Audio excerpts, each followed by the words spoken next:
Olá, buenas noches. Muy buenas noches. Eu sou o professor Liszt Félix, essa é uma aula de língua estrangeira e espanhol. Então, seguindo as nossas aulas gravadas, né? Hoje a gente vai falar sobre conjunções. A gente começou a falar sobre conjunções na semana passada. E hoje a gente segue, né? A gente continua com o mesmo assunto. A gente está organizando material em gramática e interpretação de texto. Na aula da semana passada eu comecei pela gramática. E aí fiz, acho que um texto, consegui fazer um texto. Hoje a gente vai inverter. A gente vai começar pela interpretação e na sequência a gente vai para a gramática. Quando possível, a gente faz assim, né? Vai invertendo a ordem para trabalhar as duas coisas. A gramática, que faz parte do nosso conteúdo, está no nosso roteiro, e a interpretação, né? Que é o nosso objetivo principal, fundamental, é que vocês consigam ler e interpretar um texto em língua espanhola. Beleza? Vamos lá.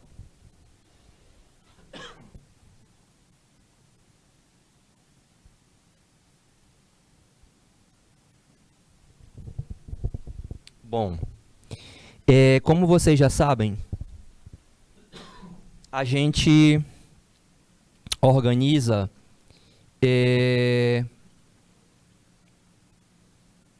o material trazendo primeiro a questão, né?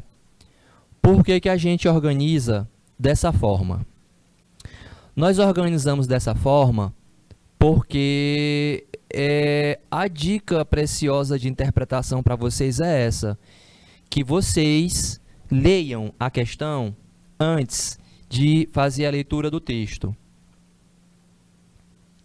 No modelo de prova que a gente faz, né,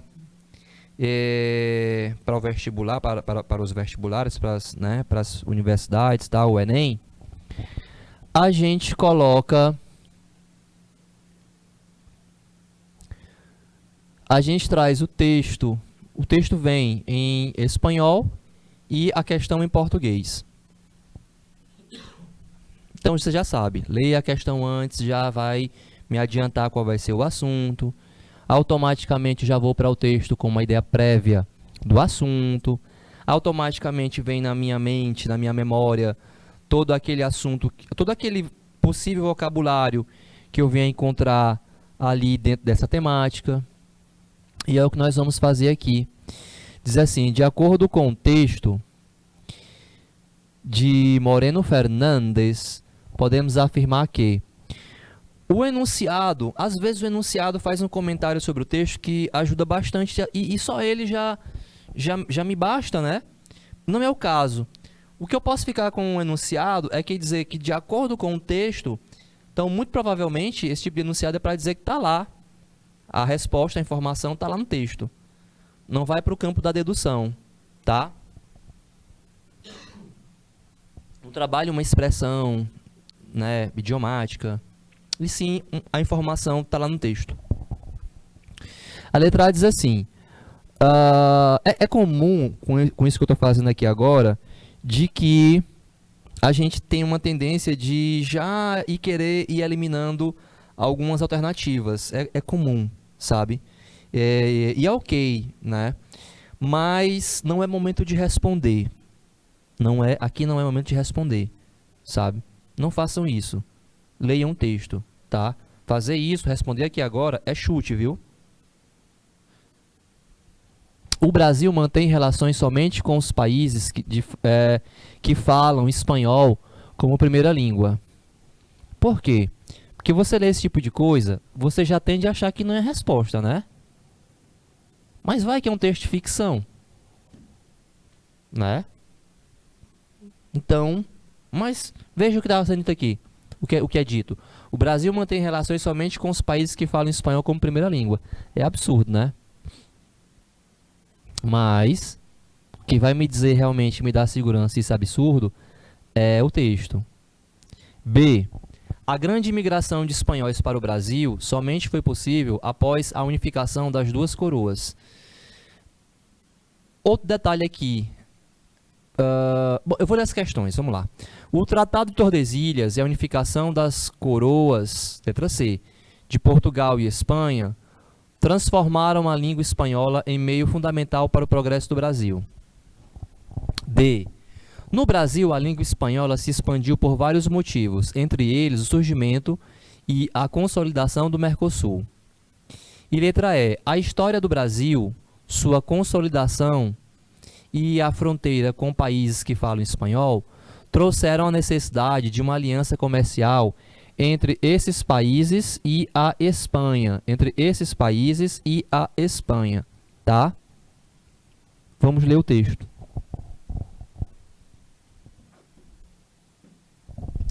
Aqui a gente vai fazer a primeira leitura em espanhol, como sempre faço, né? Você acompanha comigo essa leitura. Essa primeira leitura em espanhol é para que você grave algumas coisas, escute a língua, né? É uma forma de você guardar, de você aprender, tá? E aí na sequência eu faço a tradução.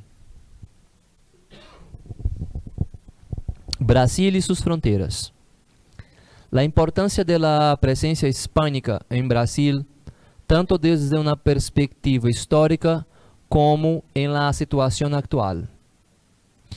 La historia nos lleva a remontarnos a los viajes exploratorios de Cristóbal Colón por la costa de Sudamérica, a la decisiva importancia del Tratado de Tordesillas y a la unión con Felipe II de la corona española y de Portugal.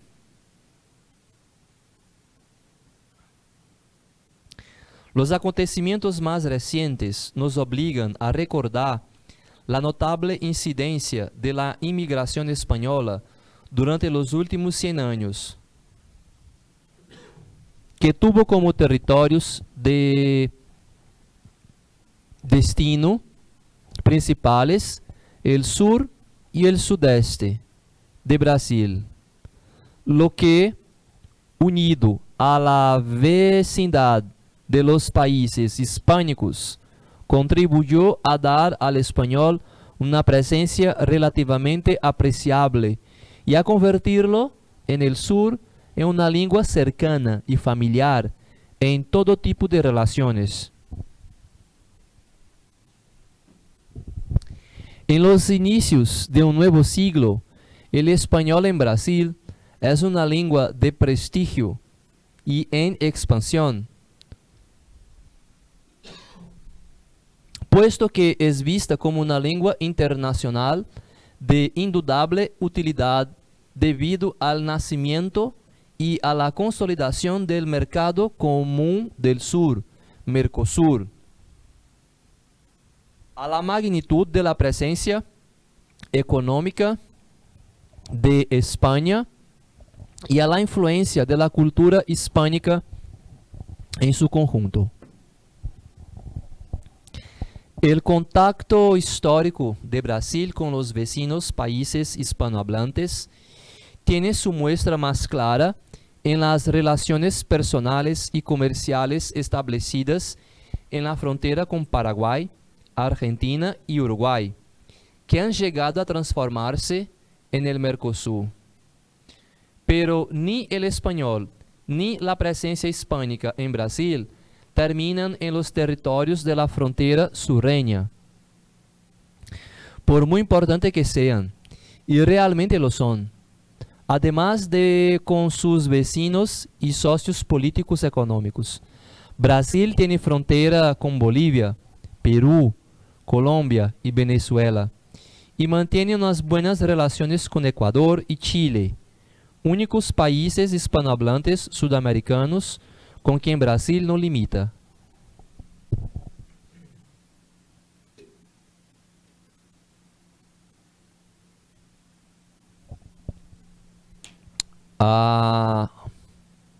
O crédito do texto, né? Adaptado, adaptação, Moreno Fernandes Francisco, El Español en Brasil.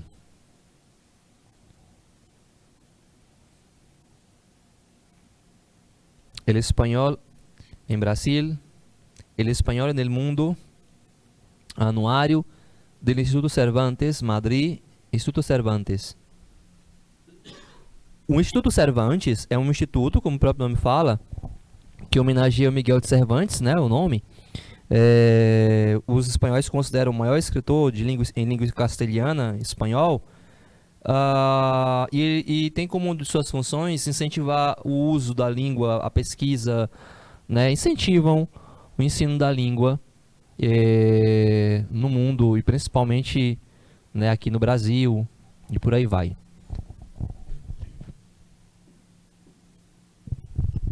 Aí agora a gente vai para a tradução, embora eu acredite que da leitura em espanhol você conseguiu entender muita coisa, não conseguiu, né? Ele diz assim: a importância da presença hispânica no Brasil, tanto desde uma perspectiva histórica como na situação atual. Brasil e suas fronteiras, né? É o título desse texto. A história nos leva a remontar, né, as viagens exploratórias de Cristóvão Colombo pela costa da América do Sul. A decisiva importância do Tratado de Tordesilhas e a união com Filipe II das coroas Espanha e de Portugal neste tratado. Os acontecimentos mais recentes nos obrigam a recordar a notável incidência da imigração espanhola durante os últimos 100 anos. Recordar a notável incidência da imigração espanhola durante os últimos 100 anos, que teve como territórios de destino principais o sul e o sudeste do Brasil, sul e sudeste. O que, unido à vizinhança, né, dos países hispânicos, os nossos vizinhos aqui no Brasil, contribuiu a dar ao espanhol uma presença relativamente apreciável e a convertê-lo no sul em uma língua, no sul do país, em uma língua próxima, cercana e familiar em todo tipo de relações. Nos inícios do novo século, esse que nós vemos agora, o espanhol no Brasil é uma língua de prestígio e expansão, posto que é vista como uma língua internacional de indubitável, né, utilidade, devido ao nascimento e à consolidação do Mercado Comum do Sul, o Mercosul. Repare que aqui, né, eu continuo e faço comentário. A magnitude da presença econômica da Espanha e a influência da cultura hispânica em seu conjunto. Repare que aqui ele fala, né, que o Brasil, no início desse século, a língua espanhola ela adquiriu prestígio, importância e expansão, né, tendo em vista como uma língua internacional de muita utilidade, de indudável, né, indudável, como ele fala aqui, né, utilidade, devido ao nascimento e à consolidação do Mercosul. Então ele diz aqui pra gente que essa importância, essa projeção da língua, ela se deu no Brasil muito, né, por causa do Mercosul, né?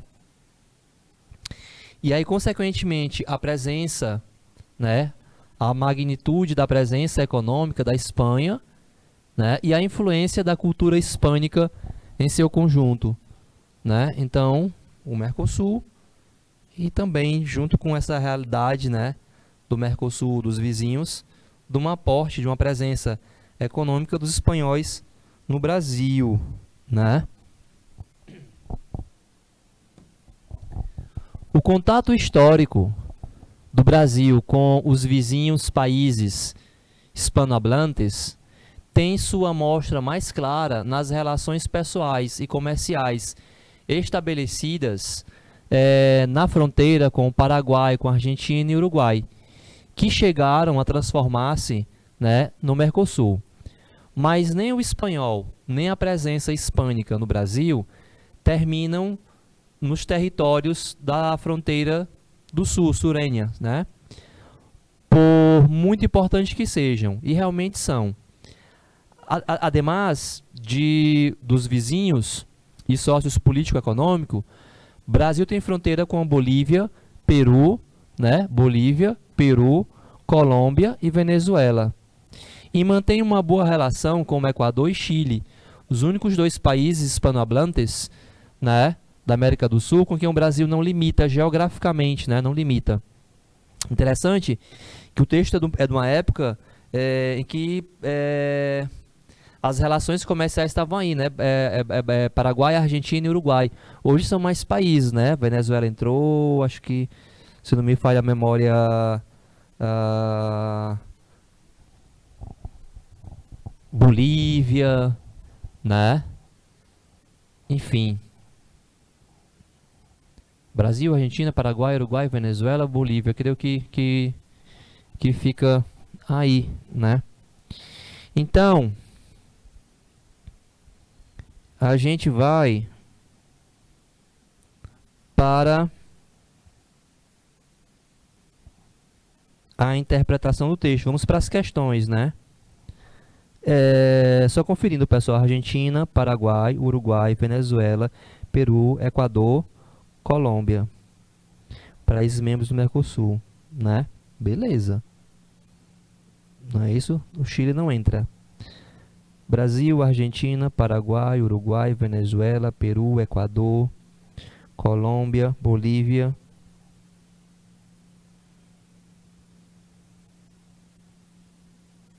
Vamos lá.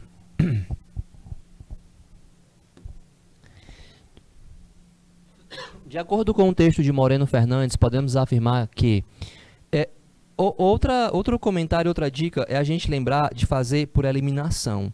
São 4 alternativas erradas e uma correta. Então, eu acredito que procurando erro, indo atrás das erradas, uma hora você vai topar com a correta e não vai achar erro nela. Aqui diz assim: o Brasil mantém relações somente com os países que falam espanhol como primeira língua. O texto não diz isso. A realidade não é essa. Por isso que não está lá no texto. O texto é do Instituto Cervantes.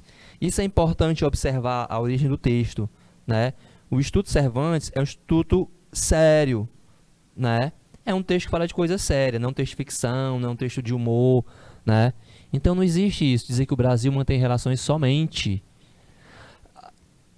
Alternativas com sempre, nunca, é melhor desconfiar delas. Somente, deixa eu pegar aqui a caneta. Somente com os países que falam espanhol, tá aqui o erro, tá bom? Não estou procurando erro? Tá ali, risquei. A grande imigração de espanhóis para o Brasil somente foi possível após a unificação das duas coroas. E aí cuidado para não fazer confusão, né? Houve o Tratado de Tordesilhas, união das duas coroas, mas quando ele fala de uma considerável imigração de espanhóis para o Brasil no texto, ele está falando de outro período, né?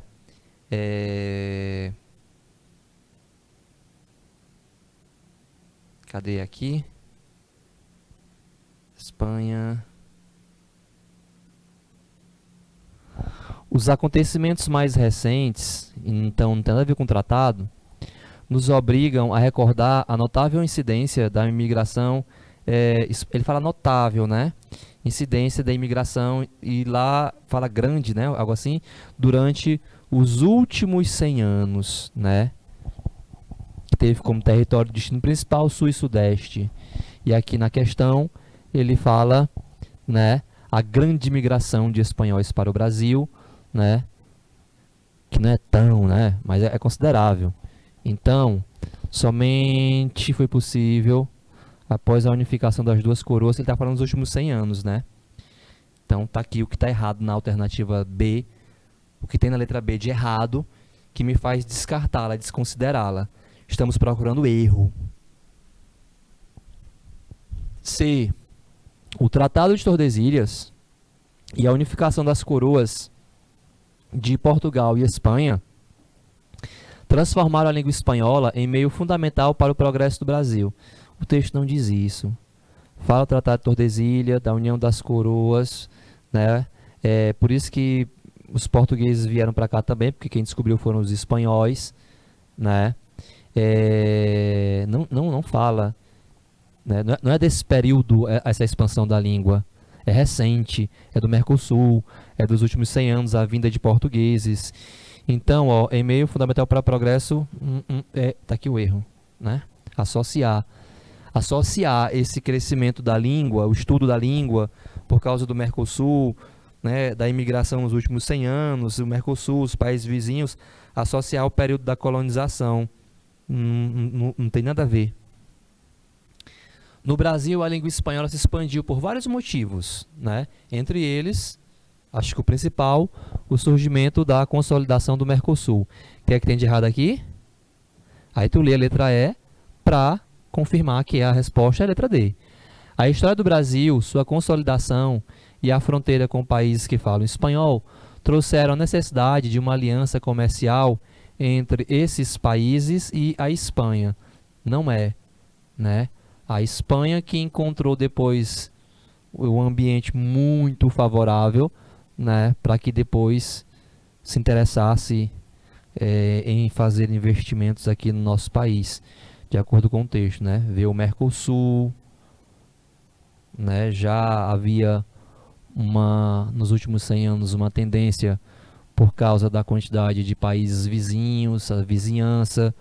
Ele falou principalmente, né, sul e sudeste. Então, a letra D. No Brasil, a língua espanhola se expandiu por vários motivos, né? Entre eles, o surgimento e a consolidação do Mercosul. Para mim, creio ele que o principal, né? E aí, então, nós vamos para a segunda questão.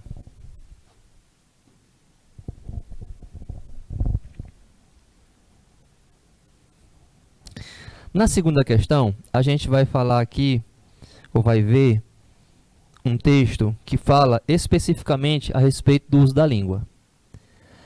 A dificuldade em usar as formas de tratamento em espanhol é motivo de...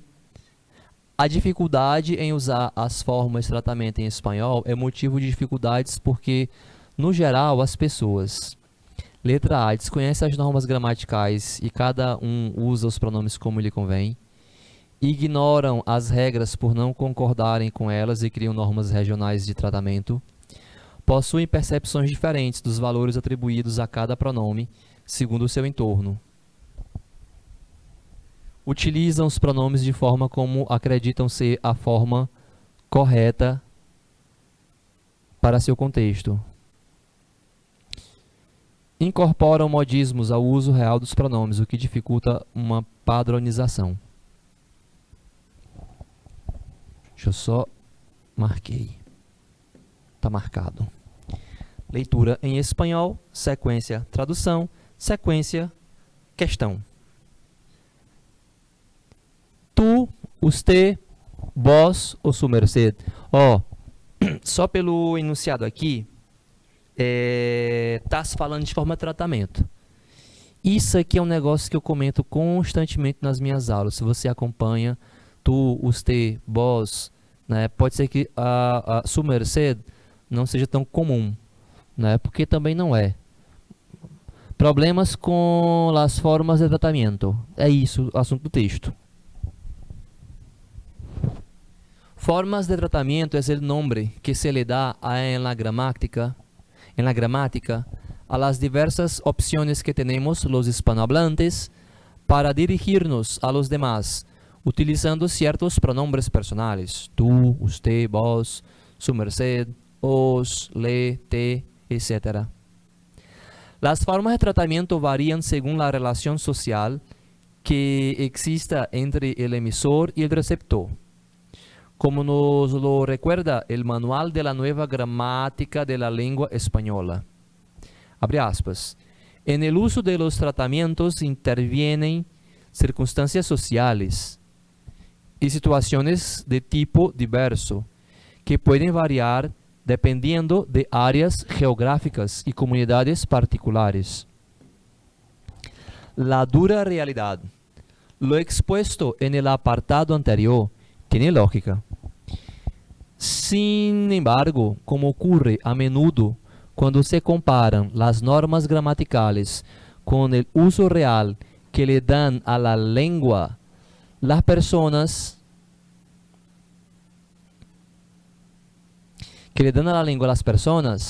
la dura realidad no tarda en ponerse en evidencia que las formas de tratamiento son una verdadera pesadilla en español. Así, hay usuarios de la lengua que perciben el usted como una forma de confianza y el tú como una forma de respeto. Los hay también que nunca usan el tú. Existen, por ejemplo, ciudades o regiones donde solo se utiliza el usted. Allí el tú suena afectado y forastero. Existen ciudades, regiones o países enteros donde la norma exige que se utilice vos en lugar de tú. Y por si esto fuera poco, también hay lugares donde se utiliza el arcaico su merced, que puede dejar a unas personas perdidas y preguntándose si este tratamiento es extremadamente respetuoso, excesivamente íntimo ou artificialmente distante. Beleza, interessante. Vamos para a tradução, né? Tu, usted, vós ou su merced. Ah, e como é que eu vou traduzir? É complicado.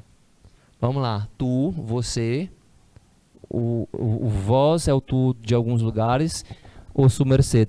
Na verdade, são pronomes de tratamento. Gramaticalmente, o tu é um pronome de tratamento informal, de intimidade. Usted é um pronome de tratamento respeituoso. Pessoas que você não conhece, pessoas adultas. O vós, ele é um pronome de segunda pessoa igual ao tu, que alguns lugares usam, no lugar de, substituem. Outros lugares mesclam o uso do tu com vós. E su merced, como o texto fala, é uma forma arcaica. Vossa mercê, mais ou menos algo assim, mas que tá ali. Alguns lugares existe, usa, permanece, né? Problemas com as formas de tratamento. E aqui é interessante porque é com quem você fala, é a quem você dirige, né? Então, de repente, alguém que usa de uma forma um pronome e vai para um outro lugar que fala espanhol e usa ele, vai ser raro, estranho, e vai perceber também o uso do outro pronome da mesma forma, mas vão se entender, né? E vão saber que é um espanhol falado diferente do dele, né?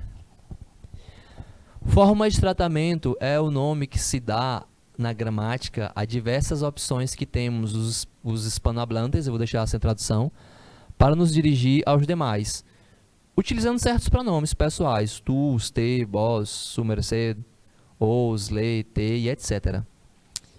As formas de tratamento variam segundo a... Isso aqui é o pulo do gato, né? É o X da questão.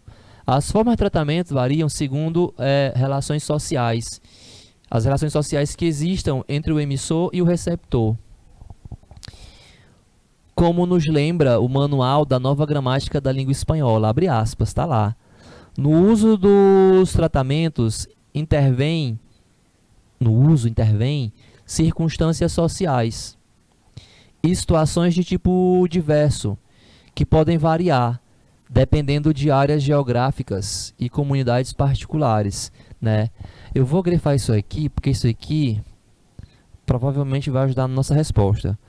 No uso dos tratamentos intervém circunstâncias sociais, ou seja, o uso das pessoas, a sociedade. Aqui manda na língua são as pessoas. E situações e situacionais de tempo diversos, que podem variar dependendo da área geográfica e comunidades particulares. Então é social, depende da comunidade, depende da realidade, de cada realidade de onde a língua é usada, porque como eu disse para vocês, repito, a língua pertence ao povo. A dura realidade. O que é exposto no parágrafo anterior tem lógica. No entanto, como ocorre com frequência, quando se comparam as normas gramaticais com o uso real que se lhe dá, ou que a língua, que as pessoas dão à língua, a dura realidade não demora em colocar-se, em pôr-se em evidência, que as formas de tratamento são um verdadeiro pesadelo no espanhol, né? A realidade é essa. A dura realidade é o quê? É que o uso que as pessoas dão à língua impõe, né, um pesadelo na realidade. E aí ele ilustra. Assim, há usuários da língua que percebem o "usted", que devia ser pronome de tratamento formal, como uma forma de confiança, e o "tu" como uma forma de respeito, o contrário do uso dele, que, né, que é íntimo. Há também os que nunca usam o "tu". Existem, por exemplo, cidades ou regiões onde só se utiliza o "usted". Ali, o "tu" soa, né, afetado e forasteiro. É gente de fora. Então quer se aparecer, afetado. Existem cidades, regiões ou países inteiros onde a norma exige que se utilize o "vós". Argentina, Uruguai. No lugar do "tu". E se isso fosse pouco, também há lugares onde as pessoas utilizam o arcaico "su merced", que pode deixar uma pessoa perdida e se perguntando se esse tratamento é extremadamente respeituoso, "su merced", excessivamente íntimo ou artificialmente distante, né? O uso do arcaico, como ele classifica aqui, "su merced". Vamos para a questão, que diz assim: a dificuldade em usar as formas de tratamento em espanhol é motivo de dificuldades porque, no geral, as pessoas a. desconhecem as normas gramaticais e cada um usa os pronomes como lhe convém.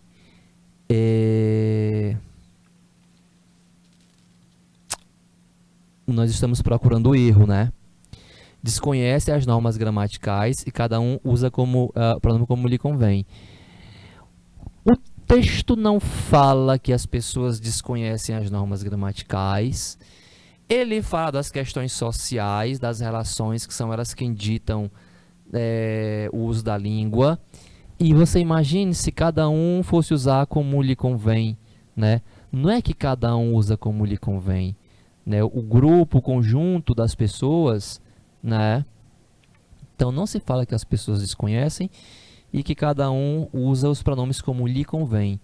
Não diz isso, né? Regiões, lugares, cidades, sim, fazem o uso particular da forma de tratamento. Mas o que ele está falando aí é que individualmente, cada pessoa usa da forma como lhe convém, porque desconhece as normas gramaticais. Acho que ele não chega nem a tocar em normas gramaticais. Não me lembro de ter lido isso aqui. É o erro. Ignoram as regras, mais uma vez as regras, por não concordarem com elas, e criam normas regionais de tratamento, né?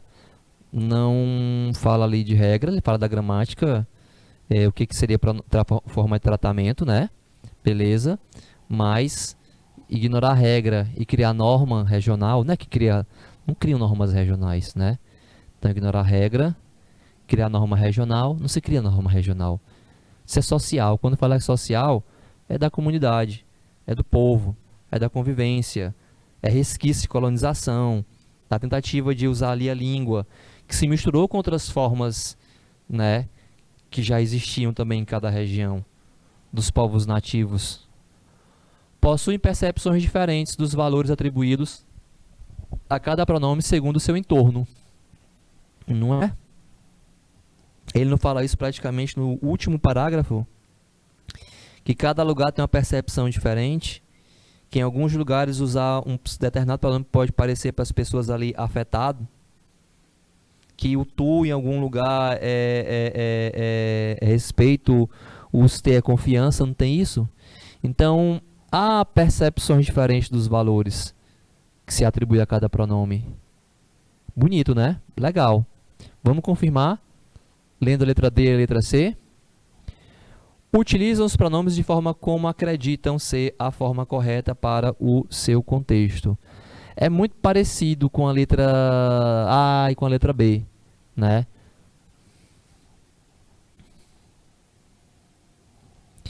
Incorporam modismos ao uso. Modismo é quando você está usando ali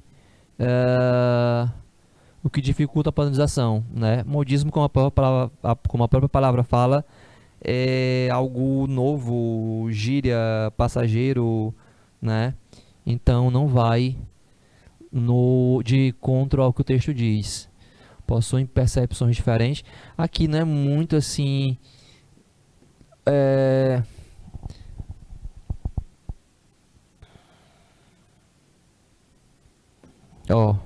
Deixa eu voltar. Cadê? Assim, começa aqui, né?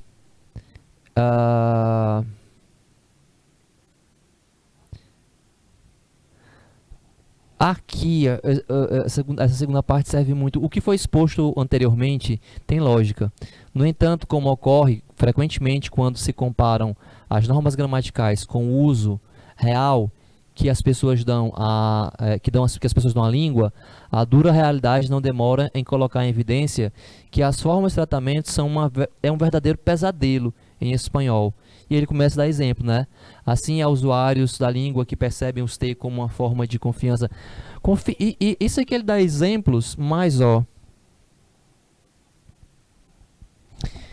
aqui, o uso dos tratamentos, intervém no uso dos tratamentos intervém circunstâncias sociais e situacionais de tipos diversos, né? De tipo diverso, que podem variar dependendo de áreas geográficas e comunidades particulares. Então, do uso social que se dá à língua de acordo com cada lugar, com cada região, como eu repeti já aqui algumas vezes na minha fala corrigindo esse texto. Então, só para confirmar, letra C, tá? Bom, e a gente vai conhecer um pouco das subordinadas, as conjunções, tá bom? Causales, expressam causa, motivo, razão da ação, expressa pelo verbo da oração principal. Esse material vai com essa parte aqui que você pode ler, né? Porque, que, posto que, a causa de que, em vista de que, às vezes corrigir ali é com N. Não vou a viajar porque a causa, não tenho dinheiro. Como não tenho dinheiro, não vou a viajar. Se usa como quando a oração subordinada antecede a primeira. Não viene porque, pues, puesto já que está enfermo. Pode ser só que, viu? Que está enfermo. Em espanhol se faz muito isso.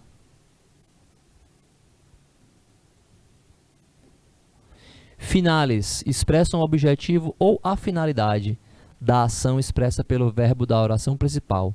Te explico para que aprendas, né? O oração do verbo principal te explico, né? Para que, a fim de que aprendas.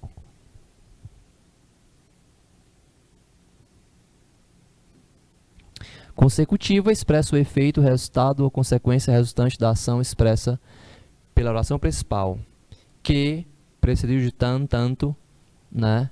Luego, pues, con que, por consiguiente, por lo tanto, por esto, de tal modo, de tal maneira. Era tan alto que não passava por la puerta. O efeito, né? A consequência de ser tão alto. Pienso, luego, consequentemente, existo.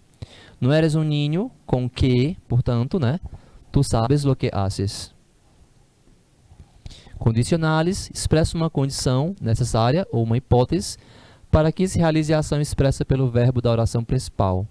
Si, siempre y cuando, como, en el caso de que, con tal que, con solo que. Me iré a Espanha se pudiera. Como me digas la verdad, te lo comprarei. O como com subjuntivo.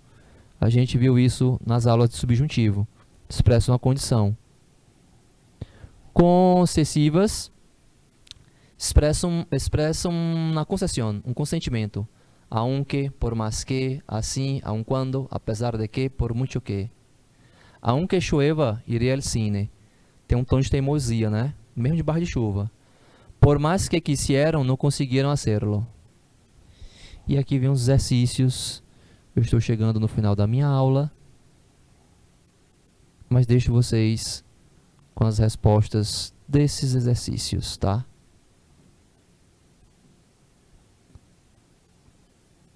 Vocês ficam com o material, depois eu posso comentar mais nas próximas aulas, já que a gente vai ter aula ainda para frente, tá? A gente pode comentar, ver com um pouco mais de calma, já que a gente dedicou